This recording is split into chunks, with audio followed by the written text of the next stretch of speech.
ನಿಮ್ಮೆಲ್ಲರನ್ನು ವಂದಿಸ್ತೇನೆ. ನಮ್ಮೆಲ್ಲರಿಗೂ ಕಲಿಬೇಕು, ಬೆಳೆಯಬೇಕು, ಹೊಂದ್ಕೊಳ್ಬೇಕು, ಹೆಚ್ಚಾಗಬೇಕು, ಇದ್ದಂಥ ರೀತಿಯಲ್ಲಿ ಇರೋದಕ್ಕೆ ಯಾರಿಗೂ ಇಷ್ಟ ಇಲ್ಲ. ನಾವು ಕರ್ತನಲ್ಲಿ ಹೇಗೆ ಬೆಳೆಯೋದು ಅನ್ನೋದನ್ನ 1 ಥೆಸಲೋನಿಕ ಅದ್ಭುತವಾಗಿ ನಮಗೆ ಕಲಿಸ್ಕೊಡ್ತದೆ. ಬನ್ನಿ 1 ಥೆಸಲೋನಿಕ ಕಲಿಯೋಣ.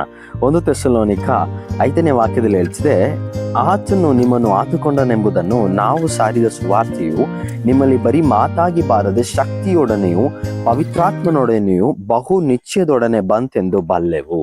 ಪ್ರೀತಿಯ ದೇವಜನರೇ, 1 ಥೆಸಲೋನಿಕ ಪತ್ರಿಕೆಯನ್ನ ಅಪೊಸ್ತಲ ಅಂತ ಪೌಲನು ಅವನು ಸುವಾರ್ತೆ ಸಾರಿದಂತ ಆ ಸಭೆಗೆ ಈ ಪತ್ರಿಕೆಯನ್ನ ಬರೆಯುವನಾಗಿದ್ದಾನೆ. ಅವನು 2ನೆಯ ಮಿಷನರಿ ಪಯಣದಲ್ಲಿ 3 ಸಾರಿ ಬರೀ 3 ವಾರಗಳು ಅವರ ಮಧ್ಯದಲ್ಲಿ ಇದ್ದುಕೊಂಡು ಅವರಿಗೆ ದೇವರ ವಾಕ್ಯವನ್ನ ಕಲಿಸಿಕೊಟ್ಟು, ಅದಾದ ನಂತರ ಹಿಂಸೆಯ ನಿಮಿತ್ತವಾಗಿ ಪೌಲನು ಸೀಲನು ಆ ಪಟ್ಟಣವನ್ನು ಬಿಟ್ಟು ಬರೋದನ್ನು ನಾವು ನೋಡ್ತೀವಿ.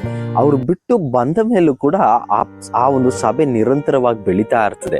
ನಂಬಿಕೆಯಲ್ಲಿ ಬೆಳೀತದೆ, ಪ್ರೀತಿಯಲ್ಲಿ ಬೆಳೀತದೆ, ಒಬ್ಬರನ್ನೊಬ್ಬರು ಪ್ರೀತಿಸುವುದರಲ್ಲಿ, ಸಮಾಧಾನ ಪಡಿಸುವುದರಲ್ಲಿ ಬೆಳೀತದೆ. ಯಾವ ರೀತಿಯಾಗಿ ಬೆಳೆಯುತ್ತದೆ ಎನ್ನುವುದನ್ನು ನಾವು ನೋಡುವಂಥದ್ದಾದ್ರೆ 6ನೇ ವಾಕ್ಯದಿಂದ 8ನೇ ವಾಕ್ಯದವರೆಗೂ ಹೆಜ್ಜೆ ಹೆಜ್ಜೆಯಾಗಿ ಅವರು ಹೇಗೆ ಬೆಳೀತಾರೆ ಅನ್ನೋದನ್ನು ನಾವು ನೋಡ್ಬೋದು.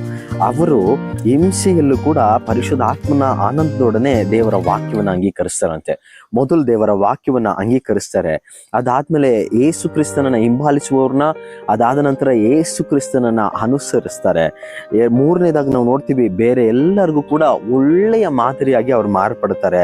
ಈ ರೀತಿಯಾಗಿ ಅವ್ರು ಬದುಕ್ತಾ ಇದ್ದರಿಂದ ಅವರ ನಂಬಿಕೆಯ ಜೀವಿತ ಎಲ್ಲರಿಗೂ ಪ್ರಸಿದ್ಧವಾಗ್ತದೆ. ನೋಡಿ, ಇವ್ರು ಹೇಗೆ ಬೆಳೆದ್ರು ಅಂದ್ರೆ, ಮೊದಲು ದೇವರ ವಾಕ್ಯದ ಬಲದಿಂದ ಪರಿಶುದ್ಧಾತ್ಮನಿಂದ ವಾಕ್ಯವನ್ನು ಅಂಗೀಕರಿಸಿದ್ರು, ಯೇಸು ಸ್ವಾಮಿನ ಅನುಸರಿಸಿದ್ರು, ಬೇರೆಯವ್ರಿಗೆ ಹೇಗೆ ಜೀವಿಸಬೇಕೆನ್ನುವುದಕ್ಕೋಸ್ಕರ ಮಾದರಿಯಾದ್ರು.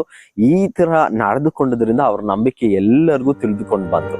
ಅದೇ ರೀತಿಯಲ್ಲಿ ಪ್ರೀತಿ ದೇವ ಜನರೇ, ನಾವು ಇವತ್ತು ಪ್ರಾಮುಖ್ಯವಾಗಿ ಬೆಳೆಯಬೇಕಂತ ವಿಷಯ ಯಾವುದಂದ್ರೆ, ನಮ್ಮ ನಂಬಿಕೆಯಲ್ಲಿ ಕರ್ತನಲ್ಲಿ ನಾವು ಬೆಳೆದ್ರೆ ಅದು ಶಾಶ್ವತವಾದದ್ದು.